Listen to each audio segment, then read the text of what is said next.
어쩐지 니체 약간 음침했어. 네. 난 오늘도 눈물을 흘린다. 이동진 스타일이네.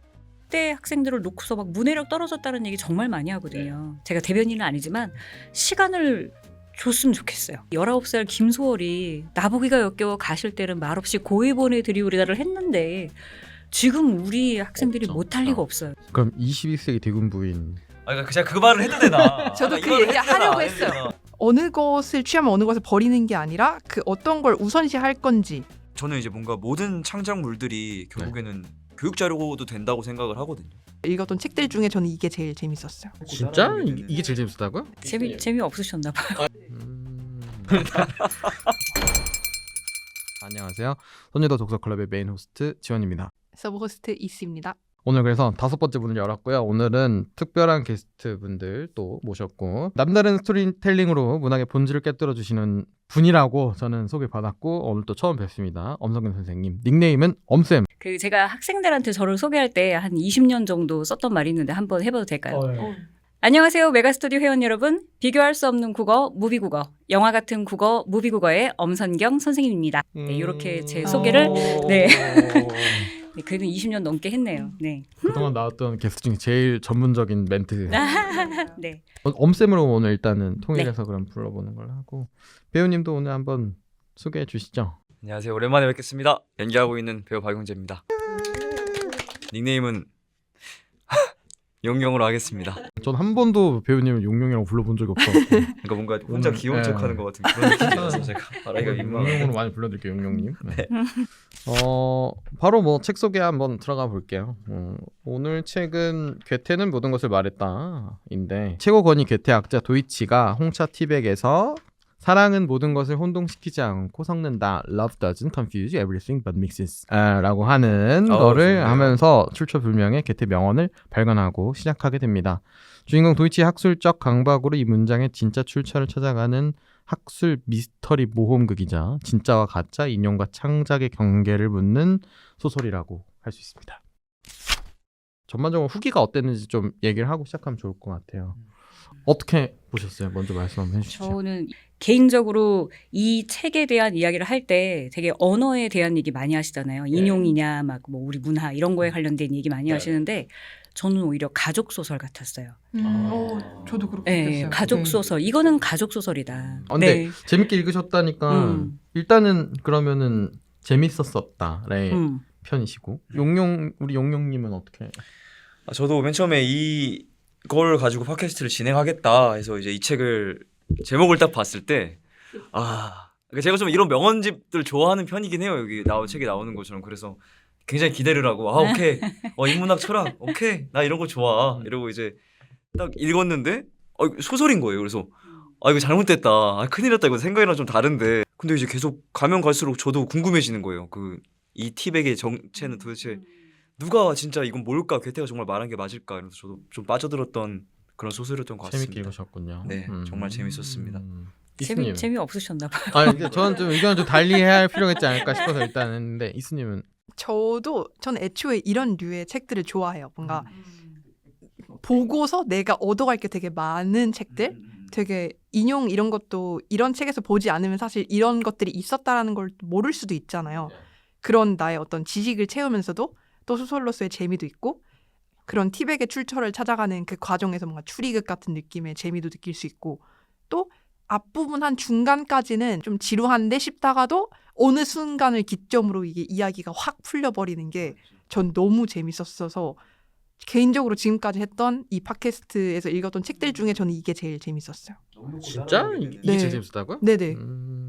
그렇군요. 반대 입장을 한번 들어보겠습니다. 네. 그러니까 재미없다라고 말하면 좀 큰일 날 것 같으니까 저는 조금 책이 난해하다라는 단어로 좀 정리가 됐을 것 같아서 앞부분은 말했던 대로 너무 인용구가 많고 그리고 인용구도 편히 읽게 돼 있는 게 아니라 어쨌든 번역책이다 보니까 번역의 번역을 또 하다 보니까 약간 혼란해서 따라가기가 좀 힘들었는데 후반부가 재밌었다고 이제 다들 공통적으로 말씀해 주시는 건 후반부야말로 그대로 내러티브를 가는 게 많았어서 일반적으로 읽는 사람들에게 이해나 어떤 흐름을 좀 주지 않았나 싶은데 개인적으로 저는 이 책의 구성이라고 표현해야지 제가 이제 출판사 일을 안 해봤으니 잘 모르겠는데 어떠한 그러니까 친절하지 못하다?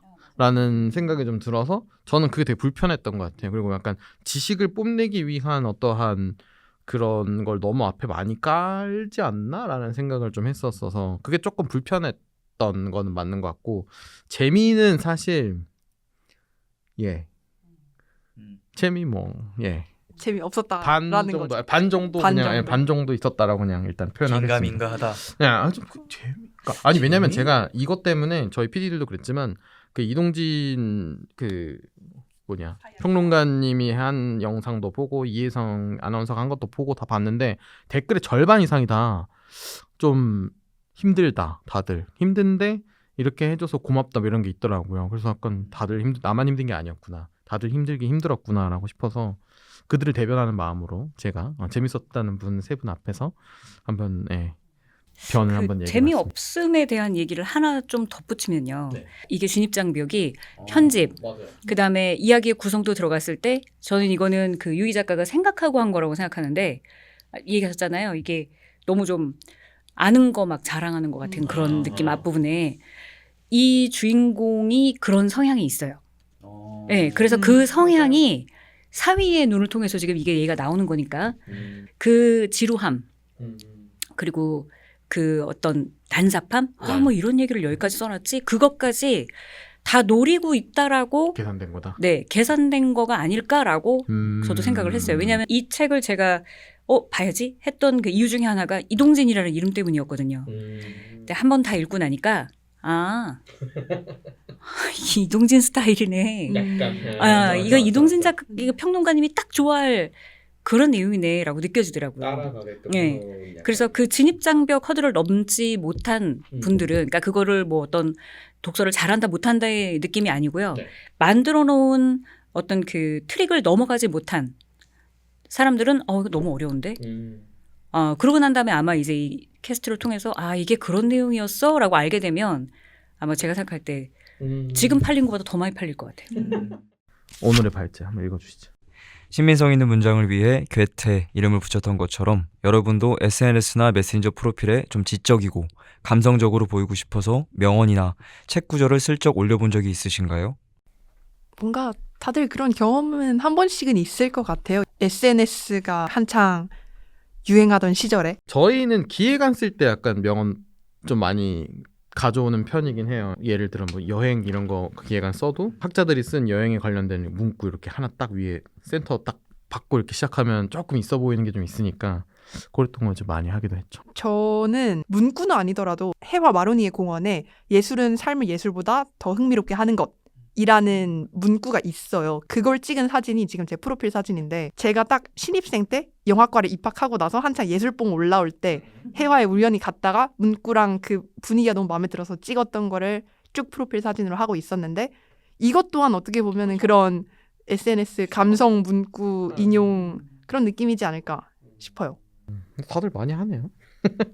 다들 많이 하는 뭔가 하나의 자기 표현 수단인 것 같아요, 사실.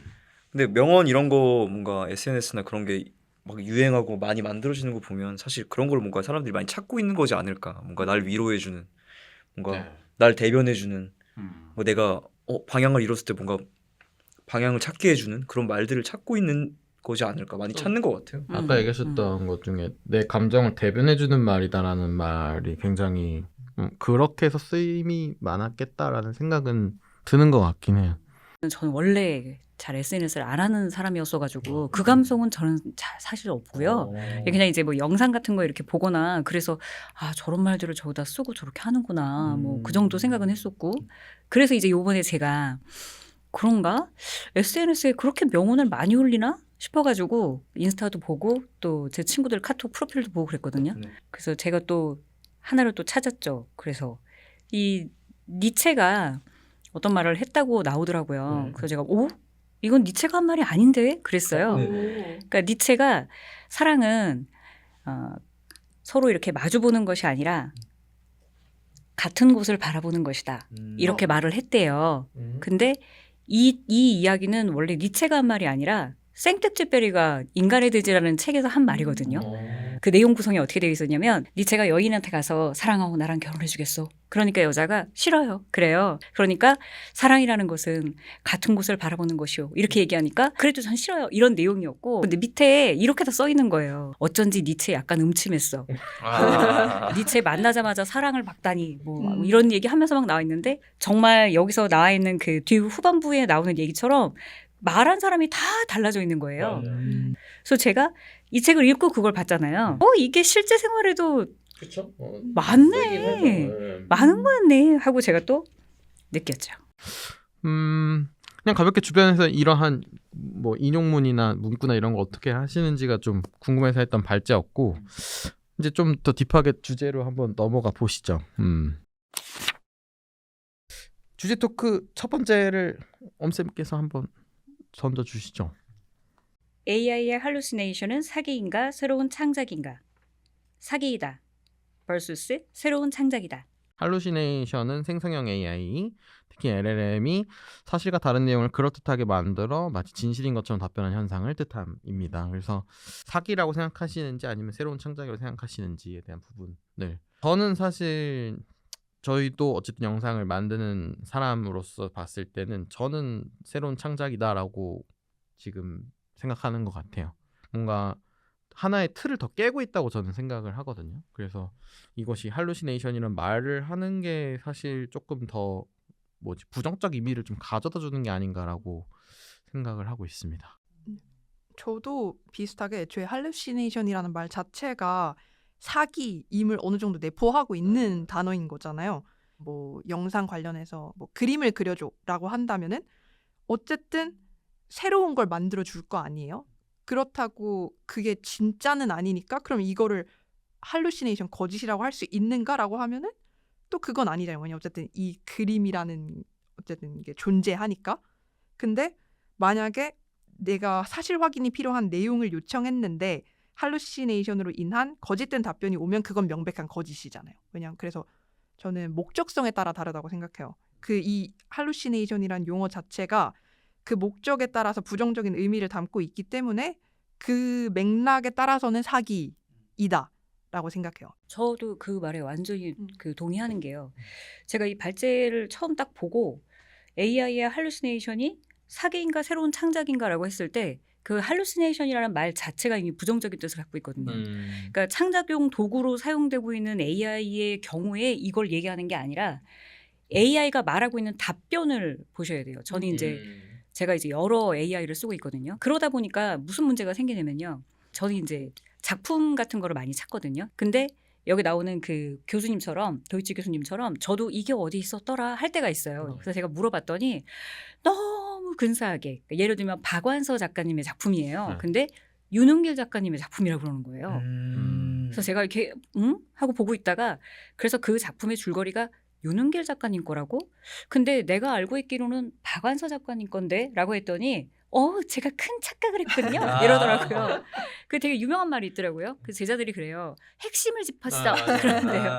여기까지 올랐어. 그러니까 챗GPT는 걔는 그렇게 얘기한다고 그러더라고요. 근데 이제 저는 이제 기준을 가지고 있잖아요. 제가 얘를 통해서 완벽하게 파악하고자 하는 게 아니라 제가 알고 있는 거를 기준으로 AI를 사용을 하니까 저는 문제가 좀 적은 거예요. 그러니까 제가 얘한테 속을 일이 없어요. 근데 만약에 그렇지 않고 학생들이 그렇게 한다 그러면 아니면 또는 비전문가들이 그렇게 한다 그러면 이게 오류가 정말 엄청나게 생길 수 있겠구나라는 생각이 들더라고요. 매우 걱정이 돼요. 네, 그래서 제가 물어봤죠. 네가 지금 이렇게 이야기들을 만들어내고 있는데 이게 왜 이런 걸까라고 물어봤더니 이제 제미나이가 저한테 그런 거예요.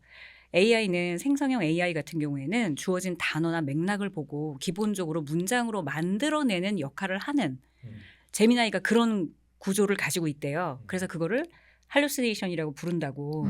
그래서 제가 오류가 생길 수밖에 없으니 저를 잘 사용하시려면 그러면 오류가 생겼을 때마다 다 팩트 체크하고 그다음에 저한테 얘기해줘서 그거를 고쳐서 나갈 수 있으면 좋겠다. 그래서 제가 이제 강의를 그만두고 이제 자연인으로 돌아와서 아름다운 걸 배워가려고 했더니 이제는 얘를 가르쳐야 되는구나. 네, 뭐 그런 생각을 지금 하고 있어요. 네, 그래서 이스님이 지금 말씀하신 것처럼 이 질문에서 말하고 있는 그 AI의 할루시네이션은 사기인가 새로운 창작인가라고 한다면 저의 입장은 할루시네이션은 사기이지만 AI는 분명히 새로운 창작의 도구가 될 수 있다.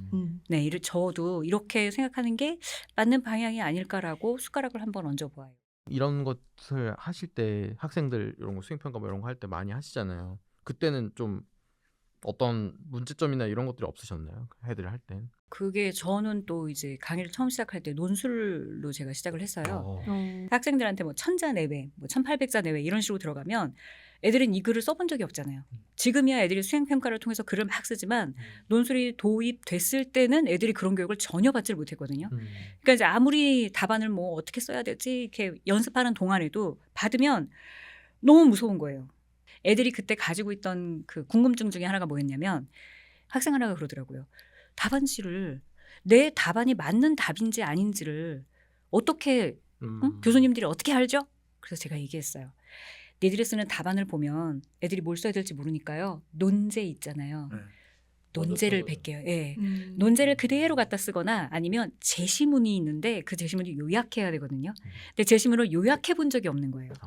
그러니까 제시문의 요약이라는 말 자체가 무슨 말인지를 몰라요. 여기 지금 나오는 것처럼 요약형 명언 나오는 것처럼 요약한 거잖아요. 근데 논술 시험에서의 어떤 요약이나 글쓰기는 사고방식을 보는 거거든요. 그래서 너는 이 제시문을 어떻게 이해했니? 네가 이해한 답안은 뭐니? 이걸 묻는 건데 애들이 모르니까 그걸로 막 써요. 분량만 맞춰도 되니까 최대한 채우려고. 그쵸. 다 떨어지는 거예요.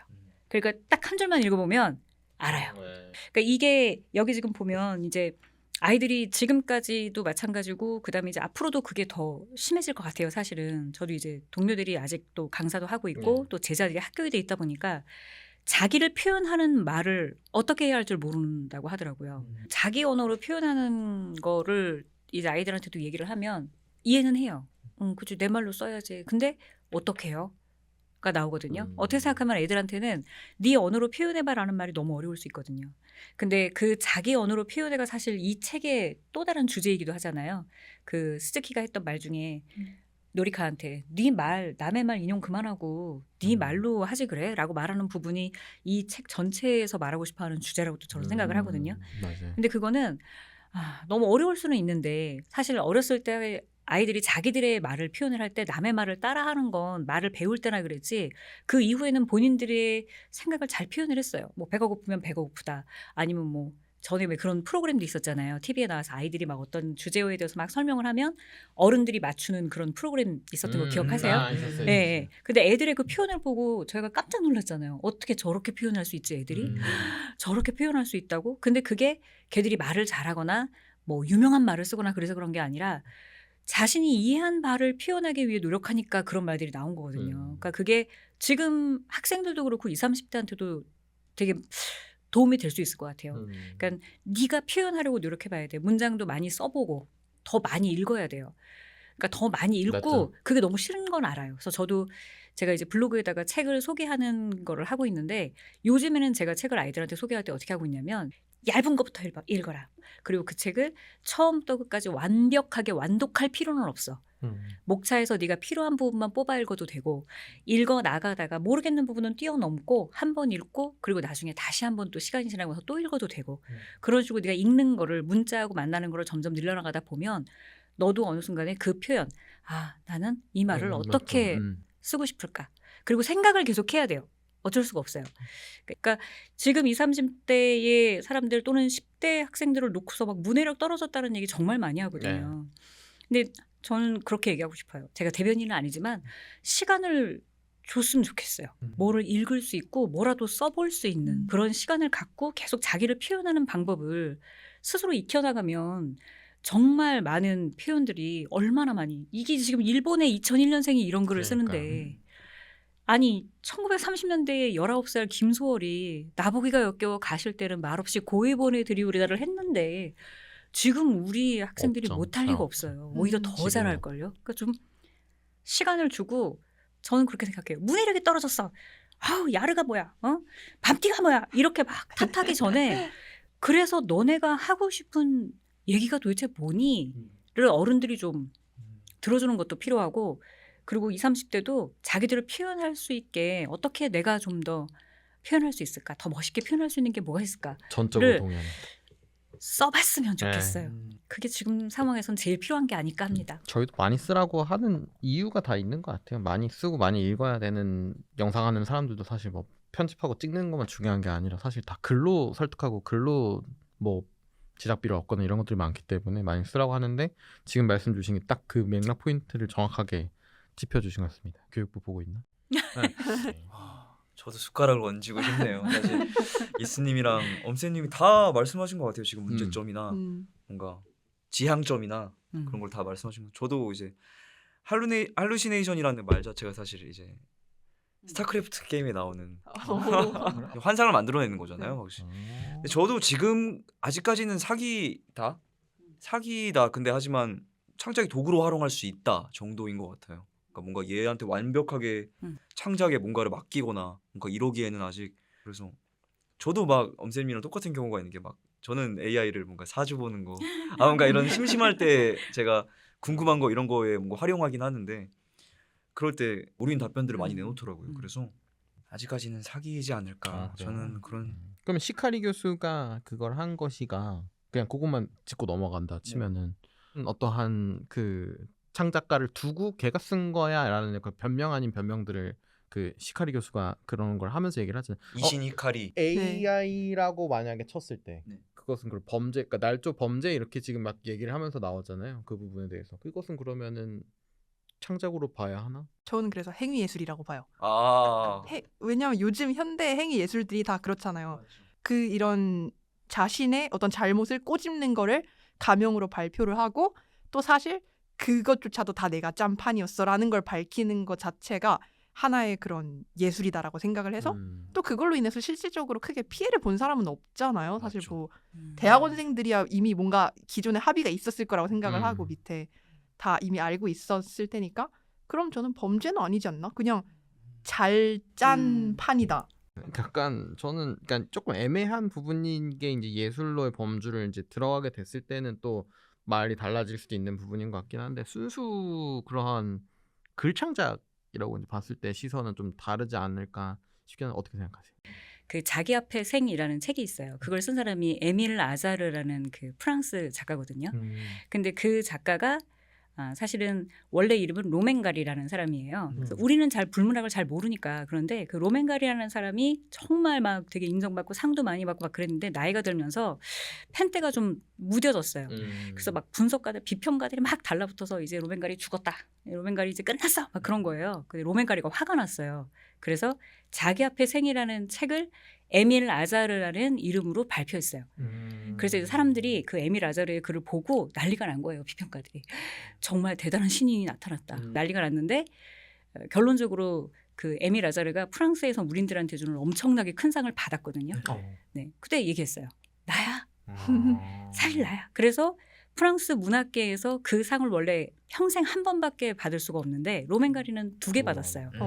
에밀 아자르 거로도 받고 그다음에 로맹가리로도 받고. 근데 여기 우리 이 책에서는 이 괴테 모든 것을 말했다에서는 결론적으로는 학계에서 퇴출당하잖아요. 시카리 교수가.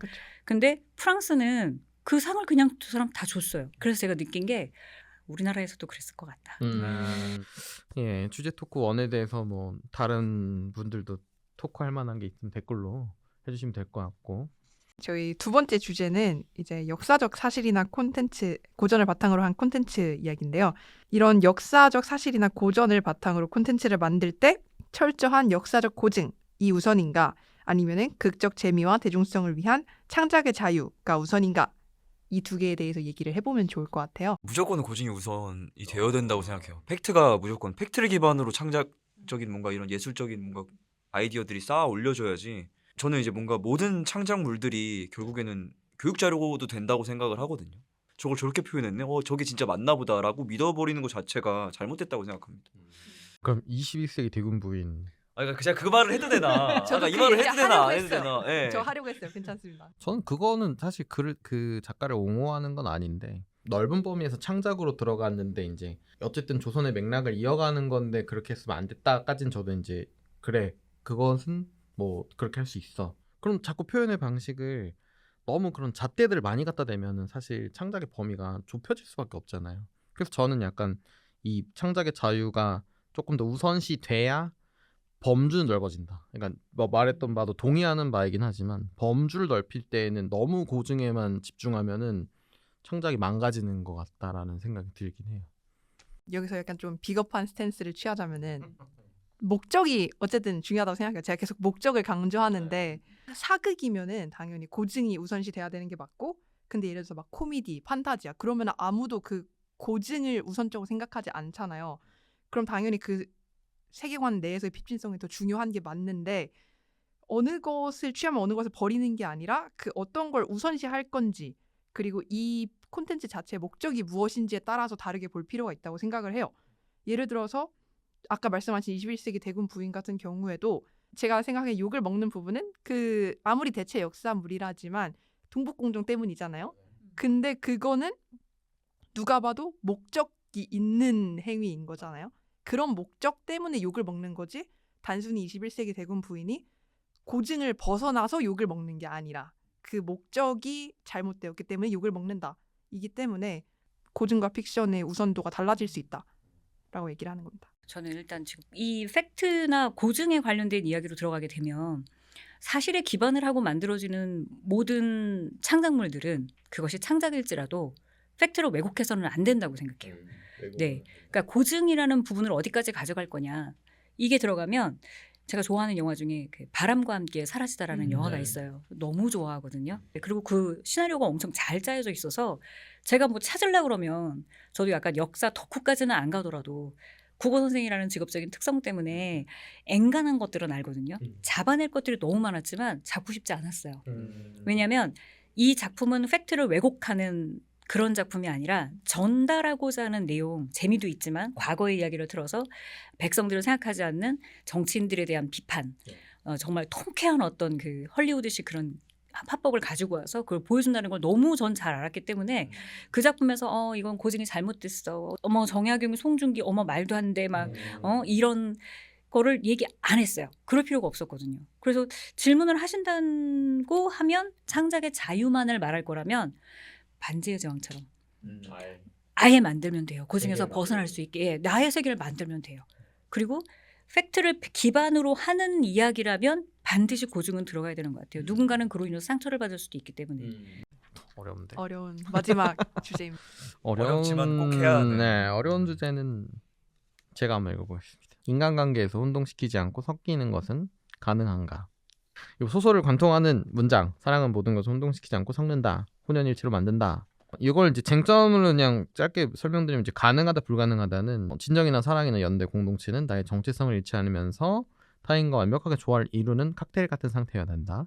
불가능하다는 누군가가 깊게 섞인다는 건 나의 일부를 포기하거나 상대방과 뒤엉켜서 그런 과정을 필연적으로 수반한다. 이게 사실 제가 이 주제를 딱 들었을 때 좀 큰 차원으로 이게 생각이 들었던 게 다문화랑 이민자 문화가 전 떠올랐거든요. 뭔가 제 개인적 경험을 통해서 흔히 이제 멜팅팟이랑 샐러드볼이라고 하잖아요. 이 다문화 문화를.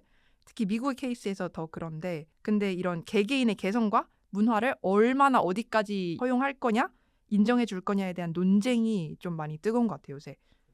개인적으로 이제 섞이면서 혼동되지 않겠다라는 건 좀 너무 이상적인 이야기라고 생각을 하거든요. 특히 미국이 지금 2세대까지 와가지고 문제를 겪고 있는 점들이, 미국이라는 나라에서 어쨌든 미국이라는 문화 안에 들어오려면은 어느 정도 본인의 개성이나 이런 거를 좀 융화시킬 필요가 있는데, 난 나의 개성을 지킬 거야 라고만 하다 보면 이게 과연 한 나라가 맞는가 라는 거에 대한 문제들이 좀 커지고 있기 때문에 이런 상황 속에서 나의 정체성을 유지한다라는 게 얼마나 어려운지가 딱 잘 보이는 그런 사례라고 생각을 해요. 그래서 자의적으로든 타의적으로든 나의 일부를 어느 정도 포기를 하고 남과 섞이면서 그 사이를 공유하는 하나의 지점을 찾아내는 게 중요하고, 뭔가 우리를 만드는 그 하나의 무언가를 찾는 게 더 중요하다라고 저는 얘기를 하고 싶습니다. 저는 좀 이게 이제 이 책을 읽으면서 계속 머릿속에 막 여러 가지 생각이 막 이렇게 요동을 쳤거든요.